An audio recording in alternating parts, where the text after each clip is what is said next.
officially live on Facebook for the Thursday edition of the Not Your Average Investor Show, the JWB Rental Lincoln Property of the Week. I'm your host, Pablo Gonzalez. With me, as always, a man that I call GC because of his genius concepts, because he generates cash flows, because he's a great co-host, and because his name is Gregg Cohen. Say hello, Gregg. Hello, everyone. Great to be with you. With us always is our all-star community manager and marketing teammate, Madison Lipsum, who's hanging out with us in the chat. She's going to get you anything you need. Welcome to the show, Madison. Say hello to everybody. Hello, everybody. And the star of the show, the guest investor. He's a legend amongst these parts, from what I hear, the number one referrer of JWB clientele. He's also a legend where he lives, where he has a hockey arena named after him. Absolutely. So kind of a ray of sunshine follows him everywhere. Future nightclub owner, Roger Voice. Say hello, Roger. Welcome to the show. Hello, everyone. Nice to hear from you. Did everyone know your real name, Pablo Cohen? That's my nickname for you guys.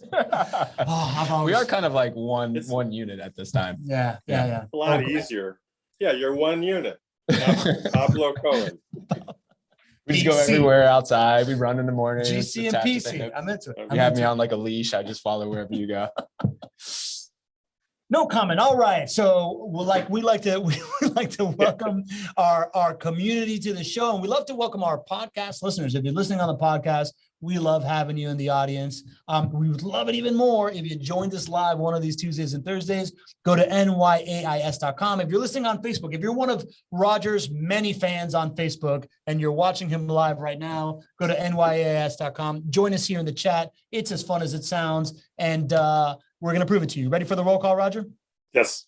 Roll call. Madison says, welcome to the Not Your Average Investor Show in the chat. Jen fills in, the fairy godmother of the Not Your Average Investor Show community, says, hello, JWB family. Carl Thompson says, good morning, everyone from Colorado. Hope to see you at the meetup on Friday. Agree with that. Jillian Noel is back. She says, hello. Leo Ferganen says good. That's how you know he loves you. Says good morning, all from sunny Bay Area, California. We got John Henning saying good afternoon, all. We got Drew Barnhill, the ringmaster of the Not Your Average Investor Show community, saying good afternoon, my people. We got Lee Bishop, the MVP of the Not Your Average Investor Show community, saying great afternoon, everyone. And the lovely Madison. Hi, Greg. Hi, Pablo. Hi, Roger. We got in the house Noel Rondari is back. Hello, everyone. Greetings from California. We got Louis Hudnell morning from Milpitas, California. We got, who else? Hervé Francois, the star of last week's guest investor role. Hey, JWB fam. Great to see you all. Jillian Noel says, Billy sounds great. Jillian, I think you should get on the train here. And I'm sure. Oh, we got Greg Stone. Howdy from New York, New Jersey. Greg is whenever Gregg Cohen is out, Greg is the official Greg of the Not Your Average Investor. He's definitely a much better version of Greg. So Greg Stone, you just got a nickname. You're the unofficial Greg of the Not Your Average Investor Show community. I like it. Sean Hanna's back. Hello, everyone. Who else? We got Jag. Jag, you haven't been with us in a while. Welcome back, great. Jag Chatta says good morning. We got Marilyn Cotterman from Homosassa, Florida. Home of the manatees. She says hi, Jen. Hi, I'm Lee. Or maybe she checked in earlier. I don't know. Eddie Harris says hi. Eddie from Atlanta. Hi, Eddie. Welcome to the show. We got Marie Rockoff. Marie, welcome back. She says hello, all.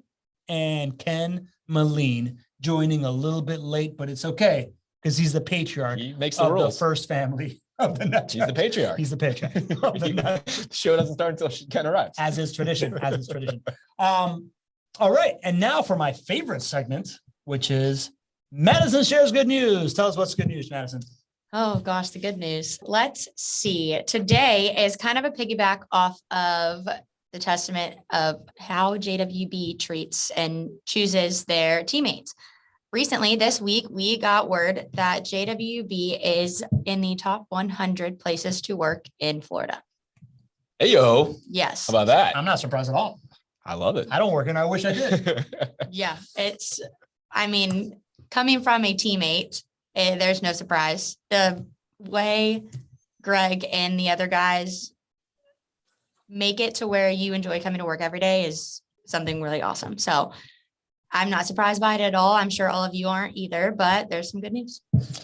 people are going to think that I probably like positioned the good news to like be that. I will tell you that Madison chooses her own good news every single day. And so thank you so much for choosing that good news. I mean, if there's one award that means more than anything else we'll ever win, it is our Best Places to Work award. We have won it a lot in the past.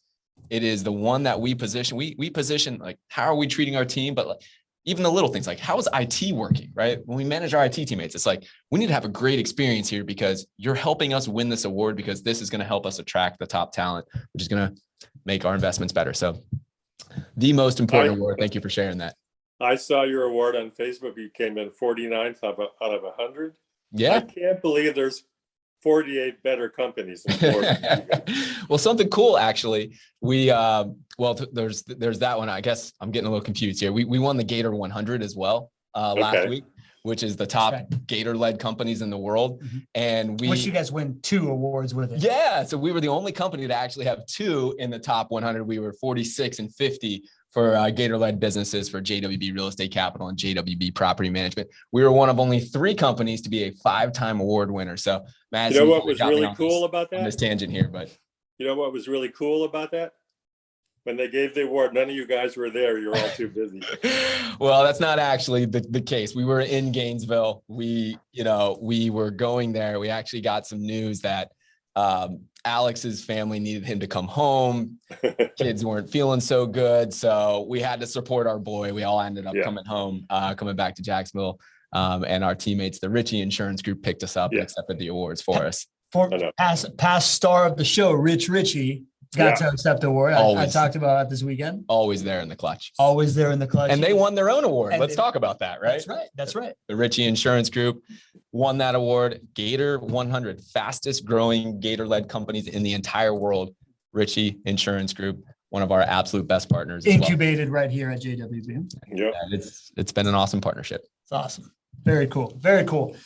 All right. Well, now that we got all the good news out of the way, I think we got some breaking news, Greg. What's going on? Oh, man, we got some breaking news hot off the press here. We're going to talk a little bit about how it's going to affect your properties, too. This is breaking news that is going to have an absolute impact on this evaluation we're going to review for the property of the week and every evaluation you see going forward. So let's make sure. I'm glad everybody is here on the show. Real quick, Greg. Yes. I heard Rich Ritchie's watching live on Facebook right now. Shout out to Rich. Yes. Shout out to Rich. Yes. Accepting awards, watching live. All right. Breaking news. Go for it. So we have talked a lot about how prices are going up. We have talked a lot about how interest rates are going up. We've talked a lot about how you can make a decision today that will produce more cash flow than if you make that same decision to buy that property 1 year from now because of what's going on. You're going to have cap rates compress or cash flows compress. What that means is that over time, cash flows are going to go down given a certain down payment.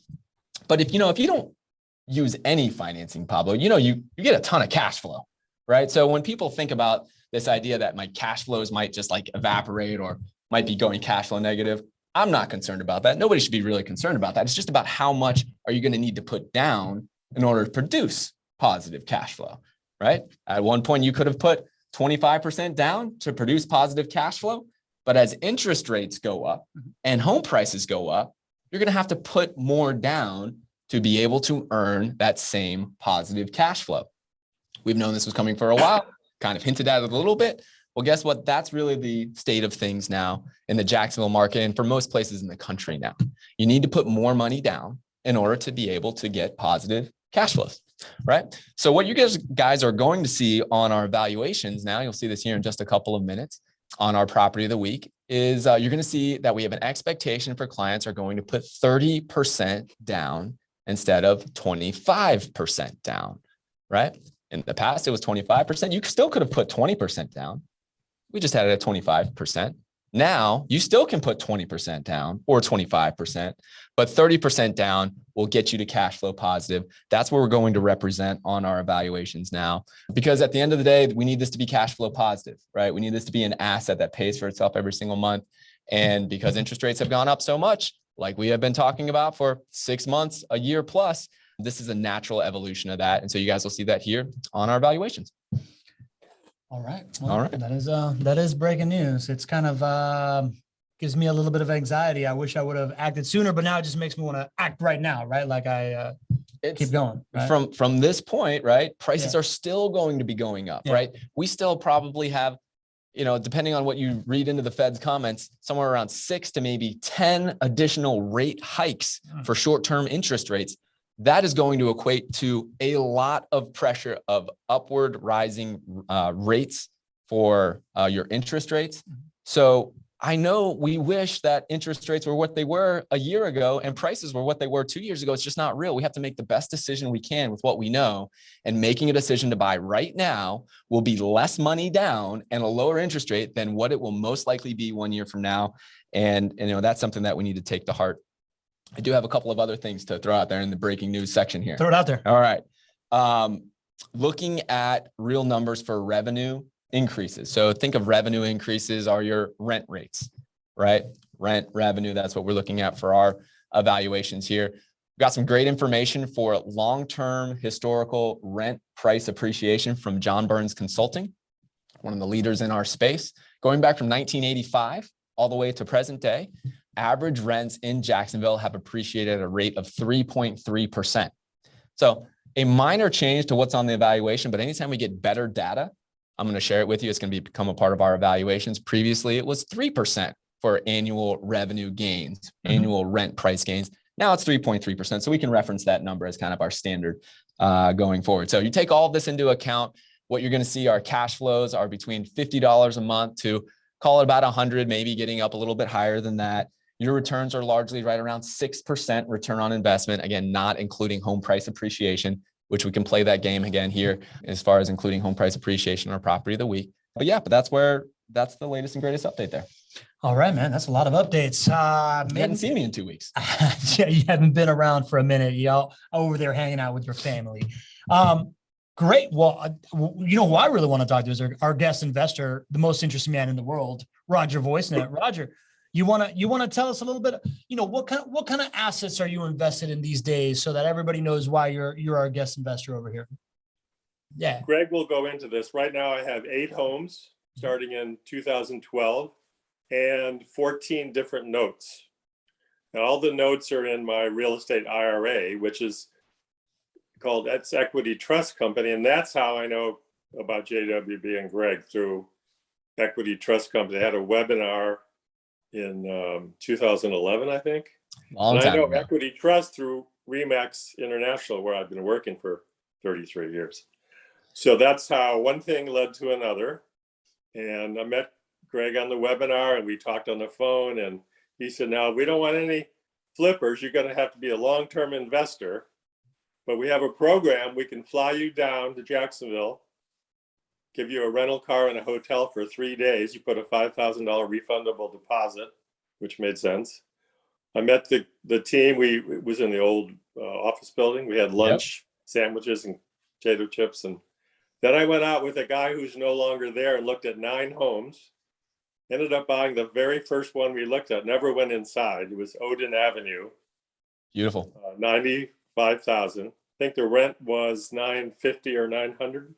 I just looked, the rent's now $1,250. So that's 35 to 40% increase in those 10 years. There you go. And the house is, I think it's valued in the low 2s, but it could be more. Mm-hmm. And so that's a couple of things. Then locally, I'm involved in about 3 or 4 commercial buildings. One's called the Da Vinci Center. We own the Main Street Arena, Ice Arena, which we just sold and converted it to, it's called the Tall Oaks Technology Center on 23 acres, 120,000 square foot. We bought that for $3 million with a 2-year closing because it was half rented. And we closed in 2 years, and it was fully rented when we closed, and it was appraised at $7.5 million, and we paid $3 million. Wow. And the Ice Arena we paid $3 million and sold for just around 7 years later. And we had to sell. That's a whole nother story. So that's that. And then I looked on I have some peer-to-peer lending companies, Prosper.com. You know about that one? No, I don't know too much about that one specifically, but yeah, I'd love to hear more about it. Well, it's just a peer-to-peer lending. You give money to this company. They vet these people who want to borrow at below rates they could Mhm. Their alternatives are credit cards or local banks. You tell them your risk factor. Someone might borrow like $5,000 to renovate their bathroom, and they'll borrow $25 from 100 people, 200 people, whatever it is. And it's all done by the algorithms on prosper.com. But that's just something that anyone can do at any time with a little extra money and beat inflation. Interesting. That is really cool. So, well, I did tell you I invested in the teak plantation with Rachel. That's right. That's a great company, ECI. I didn't know about the teaks until, well, first I knew about their solar home projects, but the teak thing came later, and it's pretty, it was like $16,000 for a quarter acre. They're going to harvest in 10 years. Minimum return would be 92,000 if it's considered average quality, or a 212 if it's considered high quality teak. So then you have to replant. And it's all a reforestation effort by the government of Panama. Very cool. Yeah. You know, it's taken me a long time to really understand and master all the decisions that go into buying rental properties, one rental property or portfolios, and now, you know, we buy property management companies, and I get to think about it. It's taken 16 years to just, and I don't feel like I'm that far out of like my comfort zone. Whenever I talk to Roger and he's buying ice arenas and, you know, teak forestation, you know, investments and all this. And I'm like, how do you value that? Like, how do you know so much about all of these different things that you know how to do all? I think it's incredible. And it's really fun every time I get to talk to them. I'll tell you one tip I think is find smart people who are investing larger sums of money and just be a small part of many different projects like that. That's the ice arena. We had a friend, guy's named Mark, and he was the general partner, put most of the money in. He put the business plan together, and same with some other things. I'm in the Da Vinci Center and whatever. About the people. Okay, so I got some breaking news apropos to what you just said. So Breaking news by Roger. So breaking news. Gregg always said the real estate cycle is about 20 years, right? 10 to 20 years. So I have a number of rental houses right down my street, and one of them's 20. I've had it for 20 years, built in 1950. It's a good time to sell, so I put it on the market. And the neighbor of the home, who's an architect, just signed a contract with me for, I think, $425,000. So with that money, I'm going to buy two houses with JWB. All right. Go from 8 to 10 and lower the you know what that means. From 9 to 8, right? That's right. Why don't you tell everybody? That would be $1,200 a year saving just in the management fee. So tell everybody about JWB Elite, if you wouldn't mind, Roger, because you've been a part of this since you got to the 5-home level. What do we do for folks who reach that? Well, it's 10% property management fee, which is fair, and everyone else charges that. But if you get to the 5-home level, it goes down to 9, and then 10 goes down to 8. I have 12 people I invited to the show who are all interested in working with you guys at some time, but it takes time. Well, that's really incredible. I mean, you do so much for us, other than just, of course, you know, us getting to serve you. Actively go out of your way to bring really wonderful people into our organization.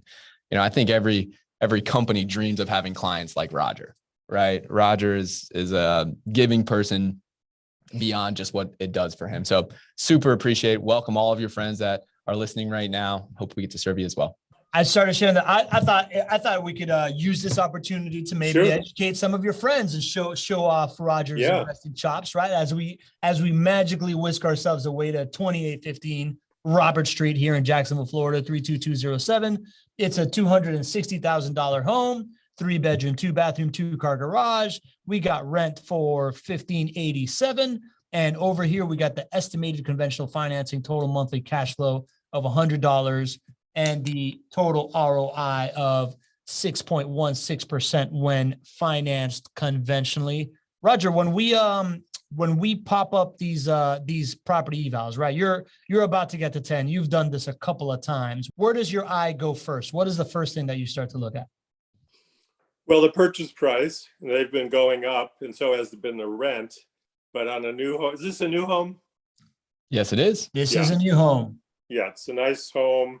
One thing I liked, I know you guys do really good videos, which is really helpful. And I made a suggestion once that please show the front yard, the street view, and the backyard. And I saw they're doing that now. And it makes it Yeah, I even remember that easier. suggestion coming through. You're like, Yeah, yeah, it makes that's it a pretty even good easier idea. to say yes. But one thing I've learned is almost all the houses are fixed up about the same way, which is comforting. You know, you're doing basically the same thing over and over. It's why you can do it so well.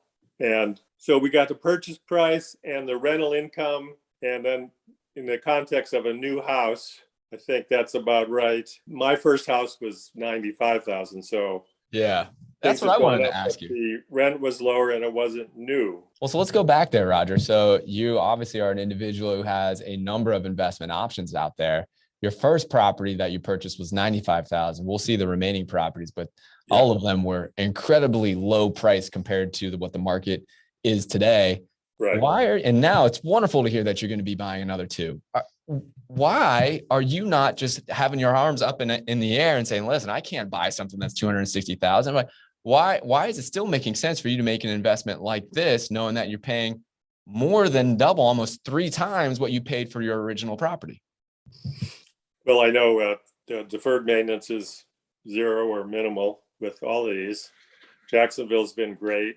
And I really like having less to do with regard to management. So the house down the street, although I had good tenants, I had to trim the trees and there was always something going on. And as I get a little older, I want to do less of that and do more passive or semi-active rather than active. So yes, the prices have gone up, but that's the price that, that's what happens when you're in a good community. They have to go up, and it's going up around here too. So I couldn't get 1,500 for that same, dollar investment in Charlottesville. Yep. It'd be quite difficult. Yep. That's right. It seems to be like you make your decisions based on people. Right. Yeah. I would imagine that's how you make all those other decisions, all those cool things that you get to do. I know that you just mentioned that, and you know what you get here in Jacksonville, right? It's an under promise and over deliver mentality. And then this asset class in real estate, right, still performs really, really well compared to the other options. Where else are you going to put it?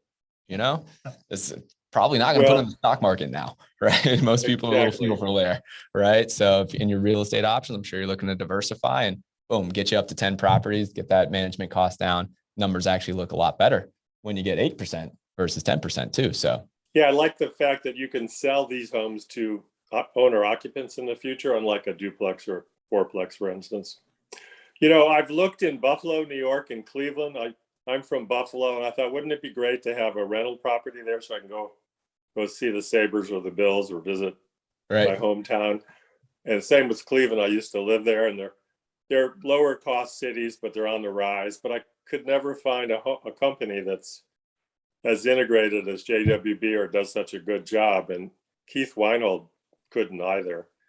He has some suggestions for other communities, Dayton and Nashville, maybe things like that. But, I don't want to pay income tax in New York or Ohio or some of these other states. They charge income tax. So the fact that Florida does not makes an already complex situation a little bit easier to manage. Everybody knows how complex, income tax returns are, especially when you're, getting more than just a salary. Love it. Not something we typically talk about. Very true. Makes sense. I mean, Roger, I want to dive into your story more, but I want to do a little bit of like X's and O's right here, since we got a couple new folks and there's some new concepts. But we also like to, when we kick this off, I like to ask GC, what does he love about this property? What do you love about this property, GC? Well, I love the fact that this property is brand new construction, because brand new construction, Roger mentioned it here, you're going to have lower maintenance costs in brand new construction than a property that has been professionally renovated, right? And JWB does renovations. We also do new construction. So I love renovations, but I love new construction for a different reason, right?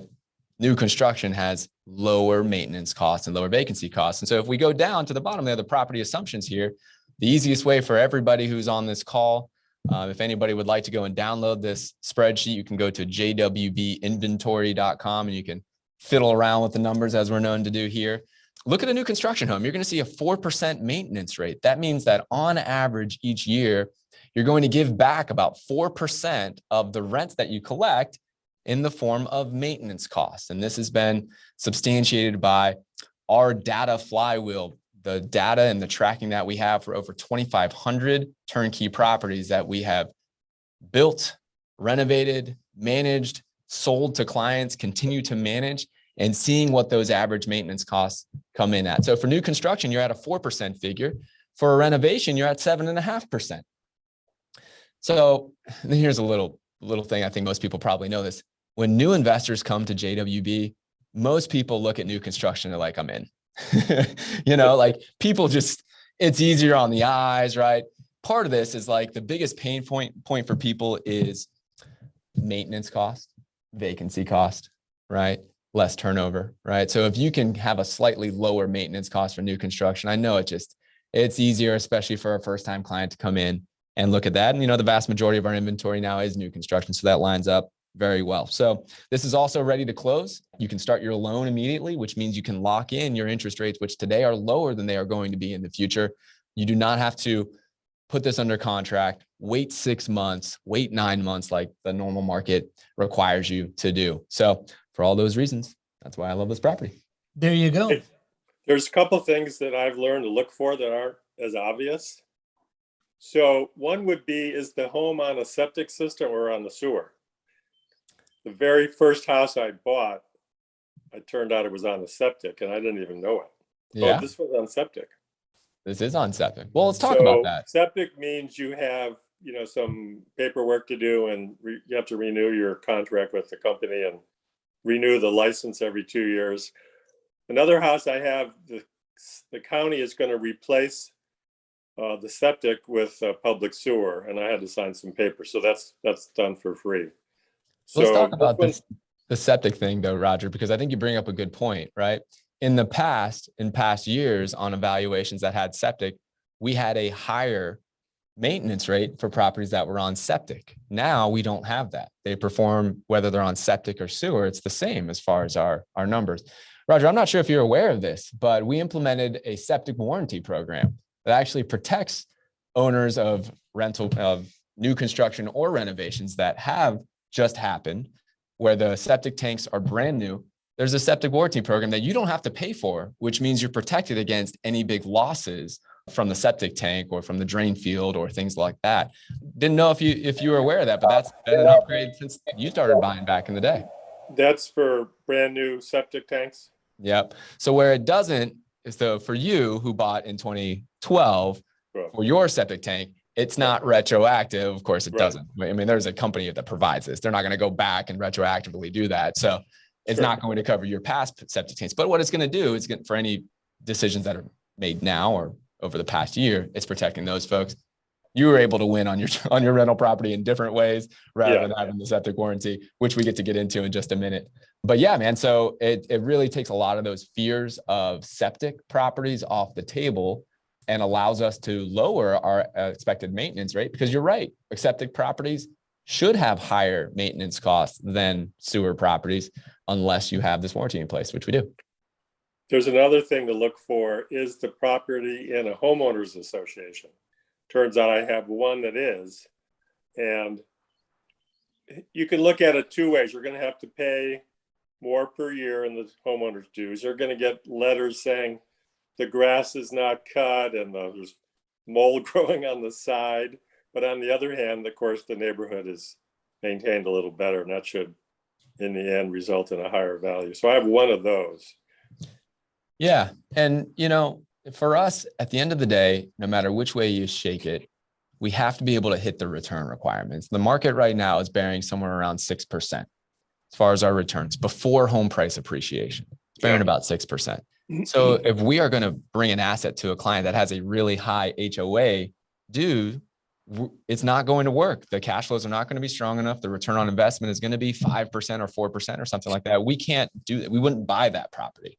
We wouldn't present it to you. So as long as we can get to what the market is bearing, that 6% figure somewhere around there, whether it has septic or sewer, whether it has an HOA or not, it's got to fit into that box.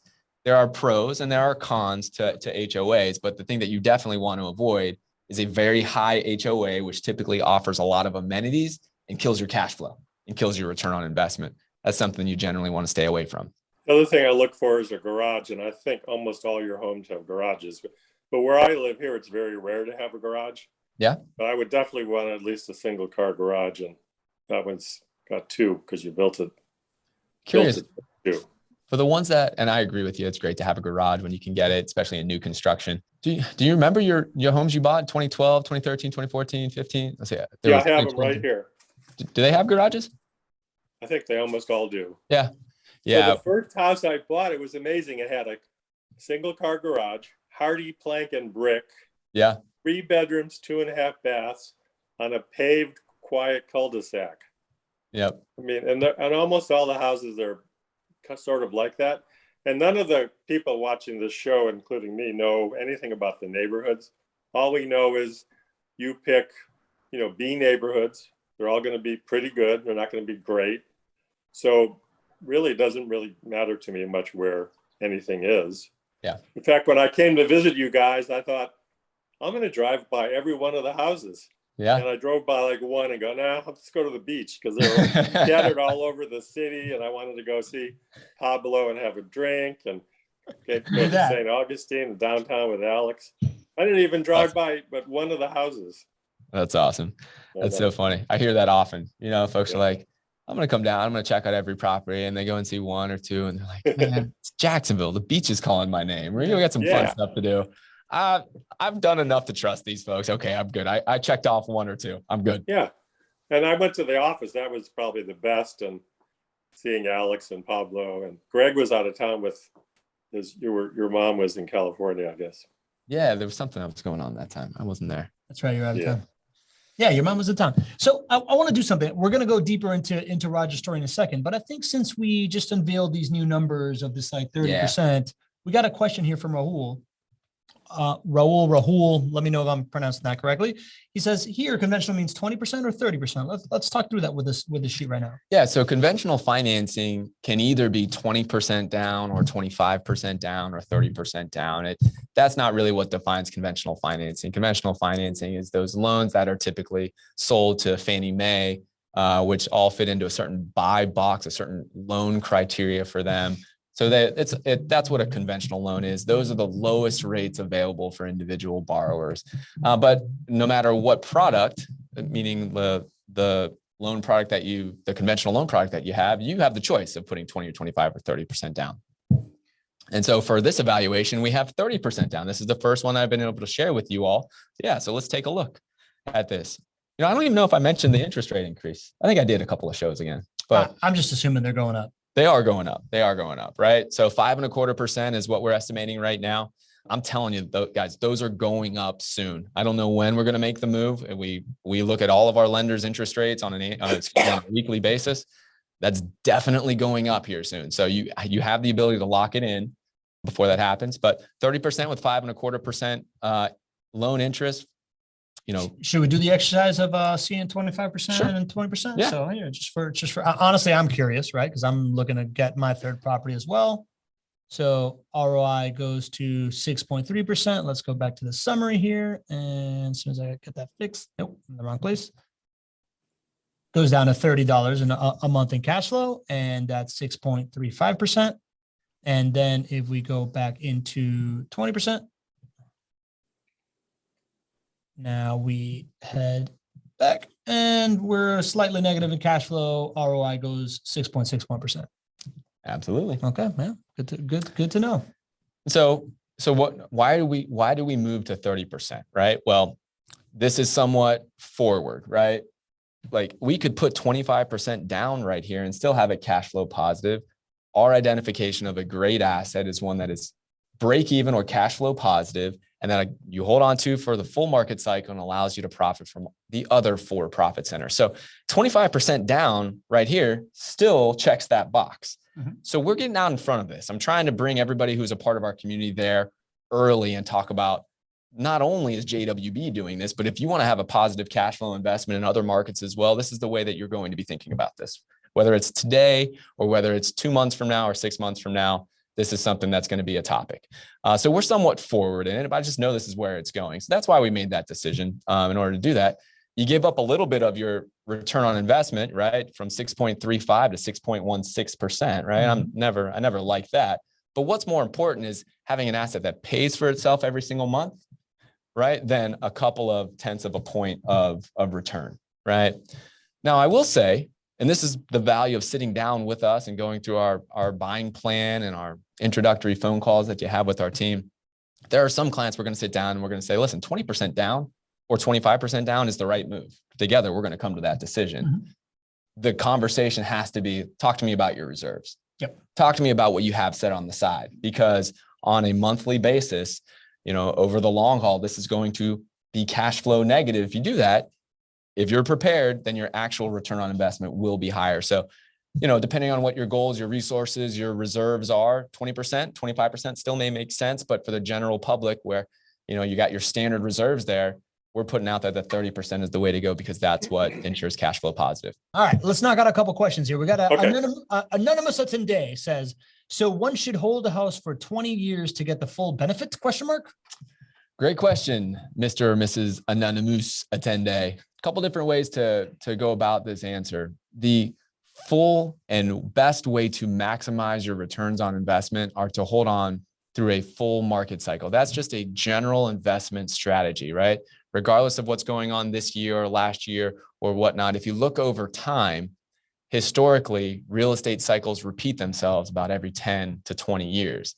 And so if you buy and you hold for a full real estate market cycle, you can look back at what your historically accurate average home price appreciation rate is per year and factor that into your decision when you're buying. In Jacksonville, Pablo, I'm glad you got it queued up right here. Let's do that, right? Historically, Jacksonville has appreciated at a rate of 4.6% per year on average. And then you can see that now that bumps your total returns on investment, including home price appreciation up to about 21%. Right? That's what I mean by maximizing your full return on investment. Now, here's the caveat, right? You have to be in for a full market cycle to count on home price appreciation, in my experience and based on what the data says. Because if you go too short, if you only go 1 year, 3 years, 5 years, 7 years, 10 years, right? Things can go up, things can go sideways, things can even go down. And so what I'm speaking of, the strategy here is buy and hold for a full market cycle. Now, that's not to say that you can't really do well by buying a rental property like you did last year. You bought 2 of them. Yep. The market's gone up 20% on a financed asset for you. So Yeah. you've done incredibly well in year 1. Yeah. Right? You beat your return expectations in year 1, but I'm trying to guide everybody for not what we experienced last year, not what we're going to experience this year, for how you're going to create generational wealth over the next 10 to 20 years. And that's why I really advocate buying and holding. I want to get into Roger's portfolio and his journey. You want to answer these 2 questions real quick? Are Rapid the rates, fire. Huh? Rapid fire. Rapid fire, if you can do it, Greg. Are the rates for JWB notes going up? No. No. What range of pricing is the JWB inventory at right now? 180,000 to 280,000. Okay, look at that. That is the best rapid fire round Greg has ever done in his life. Got This is breaking news. All right, Roger, this is where we get to the part of the show when we have a guest investor on that we like to call "This Is Your Life," Roger Voice Nat. Sound like the Millionaires Club. You like that? What an impressive life it is over there, Roger. Yeah. We all want your life. Yeah. So GC, you want to tell them what's going on over here? I would love to, Roger. I don't, like I was mentioning, I don't know if this is something you've seen lately, but what I'm sharing with you is your client ROI report. That's the basis of everything we're going to share here. For those who are watching maybe for the first time or fans of the show here, this client ROI report is our scorecard. It's how we hold ourselves accountable here at JWB. So when Roger came on board over 10 years ago, we sat down and we said, let's map this thing out. And he said, listen, I'd like to earn this passive income for a certain reason. And we broke that down into a certain goal and all of that good stuff. So Roger, I don't know if you've dusted this thing off in a while, but when we sat down a long time ago, we asked you what your why was, and your why that we have here for you is supplemental income. Could you kind of share with us what was your why when you originally made the decision to invest with us? Well, you can't ever really get to where you want to be emotionally and financially just with your working by the hour. Even if it's on commission, which we do in real estate. Mm-hmm. So you want your assets to work for you all the time, and that's passive income. And the more passive income, I think, the better one's life is if it's positive. So learn about investing in single family homes through my work here in Charlottesville that I met you guys. So it's great to know that $8,000 to $10,000 a month is coming into an account after most expenses. And at some point, everything will be paid off. And that's when I'll go to Belize more. Yeah, right. Or Jacksonville. We might have a branch office in Belize here before we know. We've got clearly a lot of folks. Yes, please. Roger, when I got to put this together for you, it was really, really fun, not just because you and I are friends and we've been investing, you've been investing with us for so many years here, but it's hard to take a client all the way to the point where we've reached their passive income goal. It takes many times 10 years, 20 years. And because Roger has invested with us for so long, what we're looking at right now is an example of Roger showing up 10 plus years ago and saying, I wanted to have this supplemental income so I can do the things that I want to do. He let us know that we needed to generate $3,500 of passive income from his JWB portfolio. We broke that down into the number of rental properties it was going to take to do that, which based on the market at that point was 8 properties. He purchased those 8 properties. And as we stand here today, sharing this awesome success story, you've reached that, brother, by a large margin. I looked at your average passive income in 2021, the full year last year, and your average income was $7,567. And we got there together, man. I'm so happy for you. Thank you. I remember the original goal was just 5 homes. In fact, on some report, it shows the original goal, and obviously we've exceeded that. And I wouldn't have exceeded it had I not been so happy and confident in Gregg and Alex and Pablo and Lauren and Sarah and Jamie and the whole team. It's a total team effort. You're right. I get really the easy job to be here and be the spokesman for it, but everybody here just loves and appreciates you. And it just means a lot. It means a lot to be able to get to that finish line there. So we're super, super proud. Let's take a look at what your actual portfolio looked like. These were the actual real prices and dates and properties that you own still. And so that one on Odin, like you mentioned there, you purchased it for $95,000 in 2012. Yeah. Couldn't have picked a better time to start investing in 2012, as the data has shown us. You came back in 2015 and purchased 3 at one time. Yeah. Another 2 in 2018, 2019. So 2 years ago, we purchased another one last year, another one for $157,000. And it was cool to hear your plan now. Sounds like you create enough income to be able to pay down one of the HELOCs, or maybe it's just one HELOC. You pay down that HELOC and then you use that HELOC again to buy your next property. Is that kind of the strategy for the last few years here? Yeah, my HELOC's 280. So all I got to do is pay it down to 150 or so to get enough for the next house. So this is something that anyone who invests should know. And I know you experience this. Every day you will get phone calls wanting to buy your house or text. Most of them will say spam risk, so you don't have to answer them. Yeah. So I get between telephone calls, texts, and postcards and letters, 7 to 12 solicitations a day, all from Florida, wanting to buy these houses. More money, more problems is what they say where I come from. Yeah, it's a thing. I don't know how we can stop it. I know we talked about it a little bit. Yeah, we need the government to step in and stop allowing. I mean, the thing that bothered me the most is the text, right? Yeah. People just send text blasts. They get your number. What they do is they look it up on the public record and they figure out some form that you filled out online from somewhere. They aggregate all that data, and there's really, no way to stop it, in my opinion, other than some government intervention and really, doing more than just slapping companies on the wrist who try to solicit that way. So I'm definitely in the camp of hoping that happens. All right. So one thing we always do is we pick out the highest lifetime return on investment, and then we'll look at the lowest lifetime return on investment out of Roger's 8 properties here. So the highest performer here is this one at 3116 20th Street West.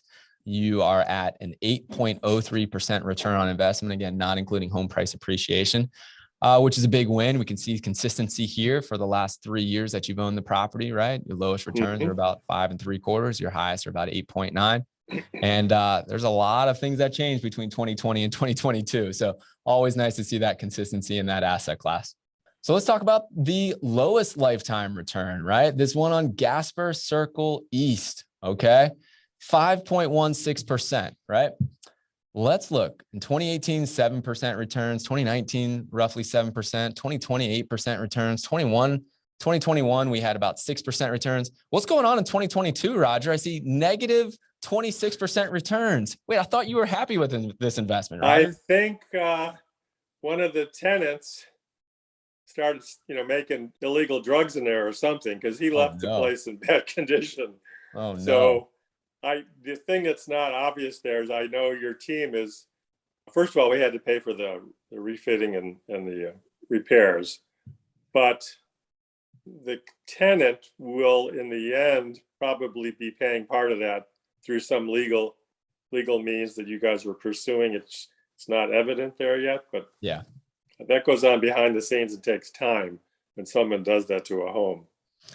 Well, when you own 8 homes for 10 years and you own 300 plus homes like I have owned for 16 years, I can guarantee you're going to have some horror stories like this at some point. It comes along with the territory.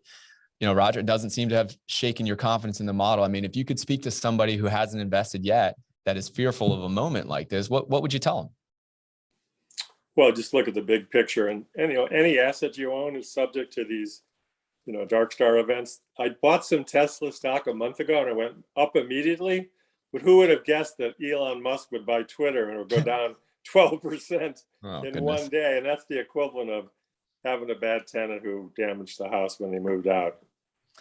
And the good thing here is that even though 2022 looks very negative here, we need to keep in mind that this is only reflecting 3 months of data, right? So anytime you only have 3 months of data, it's going to make it either look a lot better or a lot worse.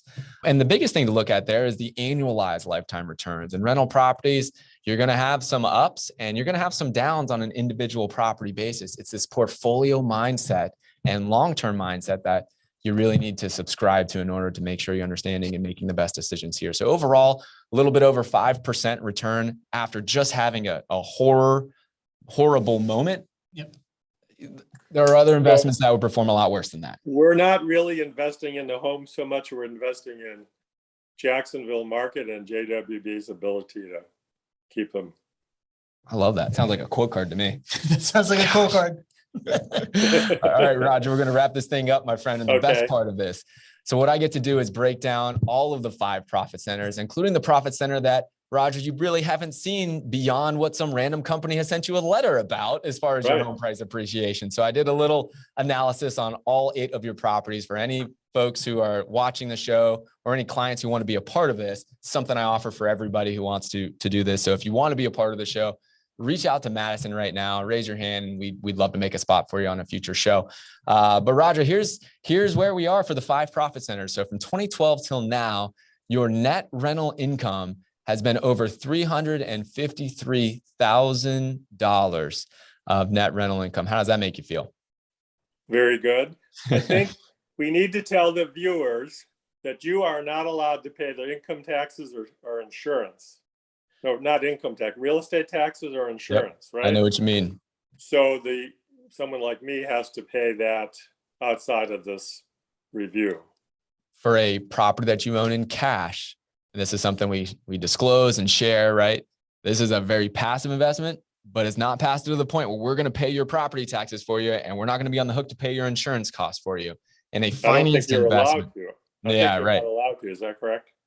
I think so. Either way, even if we were, we wouldn't do it, right? Yeah.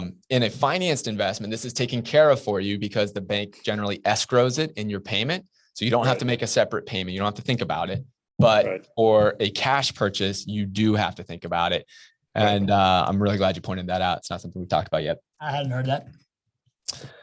All right. So taxing, since we're talking about taxes, this is a different type of taxes. These are your income taxes that are saved because of how you're purchasing this home, and depreciation in a tax perspective, which saves you tax dollars you don't have to spend.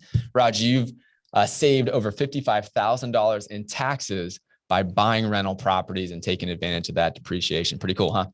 So one note, you don't want to own a home like this in a real estate IRA or a SEP IRA because you can't get the depreciation. And I had one home, not with JWB, that I ended up selling just to get it out of the equity trust account. So that's poor. Yeah, the depreciation is a big deal. That's why one reason people invest in real estate. Absolutely. So if we do some of these breakdowns for folks that have purchased in their IRA, it's a big zero for tax savings there, right? You're missing out on one of the profit centers. Now, it still can make sense depending on your goals and whatnot, but tax savings are so much better when you purchase outside of your retirement accounts. Mm-hmm. Principal pay down. Now, I couldn't factor in how you do the HELOC and all that good stuff. So I'm just taking with what was seen there. But when you buy properties in cash, there is no loan on it. So we haven't been able to benefit from principal pay down. So our principal pay down is zero there. One thing we really have taken advantage of is home price appreciation.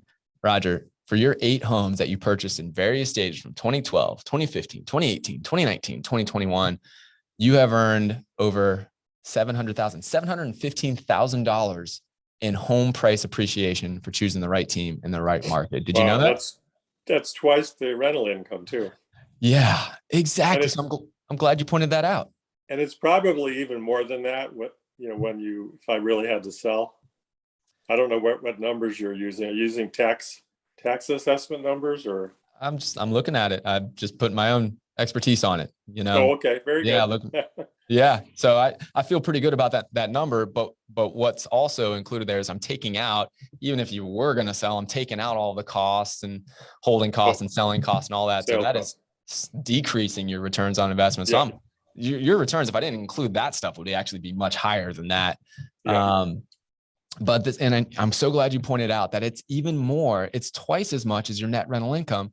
Yet most people who know they're going to be investing for a 10 to 20 year period don't factor in potential home price appreciation when choosing a market.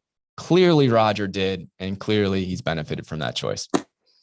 And I do get principal paid on it, just not obvious. So all these numbers are actually better than. Exactly. Pretty good. Inflation hedging, you're benefiting from that right now because your home prices have gone up like we just talked about. Your rents have gone up like we've talked about. Even on your HELOC, which you're paying down, right? You are benefiting from that because inflation right now is probably closer to 10 or 15%. And I know you're not paying anywhere close to that on the money that you borrow. So you continue to win as an inflation hedge. We take out those selling, holding, and closing costs just to make this a true IRR, a true return on your investment, including the time value of money here. And your expected returns when you showed up and put that money with us, Roger, back in the day, we told you to expect a 7% return on investment from all 5 profit centers. Your actual return on investment is 15.9%, my friend. We are absolutely beating expectations, and honestly means a lot that we have such a strong relationship and just doing this service for folks that we just love and appreciate so much, like you, Roger, man. It just makes it all the more just worthwhile. And then there's the intangible benefits of providing, good housing for families, helping keep your staff employed, for instance, and having someone to visit when we go to Florida. There's so many other positive benefits. I mean, going back to the decision you made, listen, in 2011 or 2012, whenever we met, we were a lot less polished. We didn't have this track record. You took a leap of faith in investing in me. And it's something that I always really, really appreciate, especially for those early adopters. Now, looking back after 10 years, how has this experience changed your life? I think it made me realize that one can invest outside their community. Usually people say, I got to be able to drive by everything I own and feel comfortable in the community. But now, through meeting you, through Equity Trust and going down to Jacksonville, I learned that I can invest comfortably outside my community. And that led to other things, like I told you, Panama, Belize. I don't know, I think it's a good feeling to be more independent that way. It's a good time in my life because I'm working less and less. I don't know, I'm older than you guys, but I even get Social Security now. Which someday I wouldn't have believed that. It's a great feeling to have like $3,300 show up in your bank account every month. There you go. Without having to ask for it. Another form of passive income for you. And then all the note income I get, which goes to the Equity Trust. When you reach a certain age, you have to take 1/30 of it out every year. Mm-hmm. So that's another like $36,000. Mm-hmm. So the note income, which is tax-free, comes out eventually. Mm-hmm. They do take some taxes out when they send it to you, but that's another income stream that I actually can use now. I love it. I was just letting it grow and grow and grow, and now I can take it out and use it for vacations or whatever. Those minimum distributions. Yes. Are required minimum distributions. You can solve that through private lending as well. It's another really good point we haven't talked about. The private lending is like super duper. It's one of my favorites. Roger, you have lived up to your billing. We've got the chats going crazy here, talking about how much they admire your multiple streams of income and how well you're doing. You got, I think somebody you lent your Zoom account that says, Roger, you're a great friend and a rock star. We'll be talking to JWB very soon to start investing. Oh, cool. You got fans in Virginia. You got fans here in Jacksonville. You got fans all over the Not Your Average Investor Show community. Can I show you one last investment? Please. Yeah. Please. Right here. Wayne Gretzky's autographed and game used hockey stick. No way. Did you just buy that? No, I bought 96 game used and autographed sticks from my teammate from the New Jersey Devils. Gave him 5,000. I donated 66 of them to Miami University's hockey team, and a local bar owner gave the team $15,000. So I have about 35 left. They're all like Hall of Fame players, and this Gretzky was appraised at $1,500 20 years ago. So God knows what it's worth now. Oh, so man. there's investments everywhere. You just have to know where to look. Can you see this? I love that. We can see it, man. Eat your heart out, NFTs. Can you see this? Like, yes, it's better than an NFT. Cool. There's his autograph. Yeah, very Everybody cool. knows Wayne Gretzky, which is why I chose this one. I have others. Very cool. Roger, David Singy is asking, how can we connect with Roger outside of the Facebook group? Are you open to it, right? I have a feeling that you are. I'm on Facebook. Just look my name up. Okay. I don't think there's too many others, but the one in Virginia is me. Okay, there you go. All right. So are you in our group? Yes, I'm in the group. Okay. That'll be an easier way for David to find you. Okay. David, you can join the group at jwbfacebookgroup.com, jwbfacebookgroup.com. And he's the only Roger voice and ad in our Facebook group. I can guarantee that. That's for sure. Roger, I really appreciate this. Very educational for me. It's incredible to watch the 10-year track record of someone that's doing it right, doubling your initial commitment. Like, I don't think we've ever seen anybody like that on the show. I learned a bunch, the power of the HELOC, bunch of takeaways. I want to thank our podcast audience. If you're listening, right, we appreciate it. Hope you join us one of these days, nyais.com to figure it out. Get our community that shows up every single week. We still got 30 plus people here hanging out for an hour in the middle of a workday. We never take that lightly. The idea that you take your time to listen to Roger, listen to GC, listen to me and Madison Babylon over here. We really, really appreciate it. And GC, I'll give you last words here, my friend. Man, it's so nice to be back. I took a week off last week. I missed you all. It's just a pleasure to be here with each and every one of you. Thank you all. Roger, thank you for being here. I can't tell you what it means to be able to just talk about the journey with you, which is, it's a longer journey than most of our clients have had. You're talking 10, 12 years now, and just been a wonderful relationship. So thank you so much for believing in us in the beginning and giving us the opportunity to continue to serve you, my friend. Well, you're very welcome. I got just as much out of it as anyone else. And I always talk about JWB to my friends. I hope they're going to watch. If they're not live, they're going to watch later. I'll tell you that. Let's have them join the group. We'll make sure that they're they going can to watch join the that. group. Love it, Roger. Until next time, I'm just gonna let you know, if you have any hopes of being like Roger, you cannot be an average investor. We'll see you on the next show.